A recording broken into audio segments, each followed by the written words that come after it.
비과세 만능 통장이라. ISA 사용 설명서. ISA는요, 쉽게 말하면 개인 종합자산관리 계좌입니다. 개인 종합자산관리 계좌.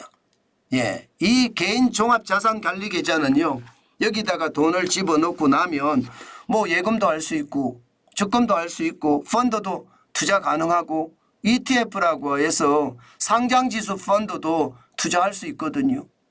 예, 그야말로 만능 통장이라는 뜻이에요. 게다가 비과세까지 됩니다. 비과세까지. 그래서 많은 사람들이 ISA, 이 개인 종합자산관리 계좌를 많이들 이게 하려고 합니다. 이게 정부가 여러분도 알다시피 정부가 기본적으로 말입니다. 비과세를 확대하면서 기업 밸류 프로그램을 강화한다고 하잖아요. 거기에 핵심 투자자들에게 핵심으로 두는 것이 검투세 폐지도 있지만요. ISA 관리 계좌를 더 확대시켜 나가겠다 하는 의지도 분명히 있습니다. 그런 측면에서 보면 여러분 우리가 관심을 가져야 되는 만능 통장이 아닐까 그런 생각을 해봅니다. 실제로도 여러분 이게 ISA 개인 종합자산관리 계좌에 가입하는 사람들이 굉장히 빨리 늘고 있는 건 사실이에요. 처음 나왔을 때 239만 명이었거든요. 그런데 2020년에 약간 주춤하면서 194만까지 떨어졌습니다. 그러다가 2023년에 493만까지 훌쩍 뛰어올랐습니다. 요즘 493만 명이 됐다는 것은 여러분 뭔가 큰 혜택이 있다는 뜻이잖아요. 그만큼 말입니다. ISA 계좌는 그만큼 국민들에게 관심이 있다 이런 뜻입니다. 저는 누구라고 하더라도 ISA 계좌 하나 정도는 가지고 있어야 되겠다. 사실 저도 ISA 계좌를 무시하면서 갖고 있지 않는데요. 저도 ISA 계좌를 하나 만들려고 합니다. 그만큼 말입니다. 7년 새에 106.6% 239만 명이 254만 명이 늘어서 493만 명이 됐다는 것, 이것은 어떻게 생각하면 절세를 위한 아주 중요한 통장이 될 수도 있겠다. 저는 그런 생각을 합니다. 그만큼 좋은 만능 통장이라는 뜻이에요.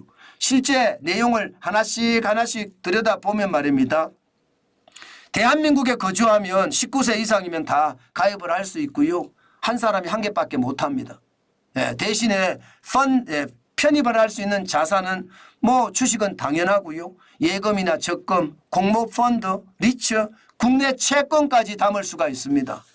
의무 가입 기간은 3년이고요. 만기는 자유롭게 설정이 가능합니다. 한도는 연 2천만 원인데 1년에 1억까지 가능하다는 거예요. 최근에 지금 이 ISA 계좌 가입하는 사람들이 493만 명까지 엄청나게 늘었잖아요. 그것은 말입니다. 바로 빨갛게 해놓은 거 투자 중개형까지도 지금 이게 가능하게 됐습니다. 지금까지는 일임형이나 신탁형이 가능했는데 이제 투자 중개형까지 가능하니까 내가 투자하기가 힘드니까 IS 가입을 해놓을 테니까 투자 중개를 해주세요. 이렇게 되는 거죠. 그러면서 개인 종합 자산관리 계좌에 대한 어떤 선풍적인 인기는 그만큼 커지는 거예요. 물론 그 인기는요 다른 데 없습니다. 비과세예요. 순익 구매 규모로 봤을 때는 200만 원까지 저는 비과세라고 보고 있고요. 서민과 농어민 같은 경우는 400만 원까지예요. 만약에 한도가 초과한다고 하더라도 이거 분리과세합니다. 일반적으로 종합과세를 해버리면 세금이 막 15% 20% 이렇게 가는데 분리과세를 하면 9.9%의 과세입니다. 그러니까 너도 나도 만능통장에 가입하겠다 이런 이야기를 한다는 뜻이잖아요. 저는 이런 것을 보면서 말입니다. 우리도 말입니다. 이제는 절세가 되는 통장을 활용하는 것 굉장히 중요하겠다 이런 생각을 저는 합니다. 아마 정부가 기업 밸류 프로그램을 계속 가동을 하고 있고 여기에 대한 강화책이 계속 나오잖아요. 불량 상장사 퇴출시키겠다는 이야기도 나왔고요. 또 여기에다가 이게 쉽게 말하면 기업 밸류 프로그램을 실제 기업이 도입을 해서 기업의 PBR 주가 순자산 비율이 올라가면 법인세 혜택을 주겠다 이런 얘기도 했잖아요. 그러니까 이게 자꾸 좋아지는 거예요. 그러면 여러분 기업 입장에서는 PBR을 높이면 좋겠지만 투자자 입장에서는 절세해 주는 게 좋거든요. 절세해 주는 게.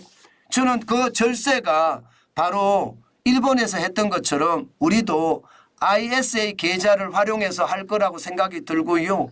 연 2천만 원이 아마 더 늘리지 않을까. 총 1억 원 규모도 더 늘리지 않을까. 저는 그렇게 생각을 하면서 비과세 혜택도 더 커지지 않을까 저는 생각을 해봅니다. 그런 차원이라면 지금쯤 ISA 계좌, 종합자산관리 계좌 하나쯤은 가지고 있는 게 좋지 않을까 저는 그렇게 생각해 봅니다. 그만큼 말입니다. 여러분 시대가 바뀌면 투자법도 바뀌고요. 정부가 절세를 해주는 것이라면 저는 길을 쓰고 해야 된다고 생각을 합니다. 아니 절세해 주는 게 얼마나 중요한지 사실 저도 기자 때는 몰랐거든요. 그런데 자영업을 해보니까 야 절세만큼 중요한 게 없더라고요. 절세만큼. 절세는 진짜 중요하고요. 절세를 우리가 잘 가져갈 때 우리는 부자가 될 수 있다는 것. 이게 여러분 벼락부자를 꿈꾸시는 분들은 정환진 TV를 보면 좀 답답할 수도 있겠지만요. 저는 노력부자를 꿈꾸시는 분들은 하나하나 저와 함께 이렇게 차곡차곡 만들어가는 것 저는 굉장히 중요하다고 생각을 합니다. 그만큼 말입니다. 무리하지 말고 여윳돈으로 차곡차곡 노력부자가 되는 것. 벼락부자 되는 시간 굉장히 빠를 수 있습니다. 그런데 벼락부자가 돈을 지킬 수 있는 시간 금방 사라집니다. 그런데 노력부자는요. 벼락부자보다 빨리 되지는 못해요. 그러나 돈은요. 영원히 지킵니다. 영원히 지킵니다. 노력해서 내가 피와 땀을 흘려서 벌었기 때문에 오래 지킵니다. 그래서 저는 여러분들에게 노력부자가 되기를 권하고요. 그 노력부자가 우리나라의 갑부가 됐으면 좋겠다. 저는 그렇게 여러분들에게 말씀드리고 싶습니다.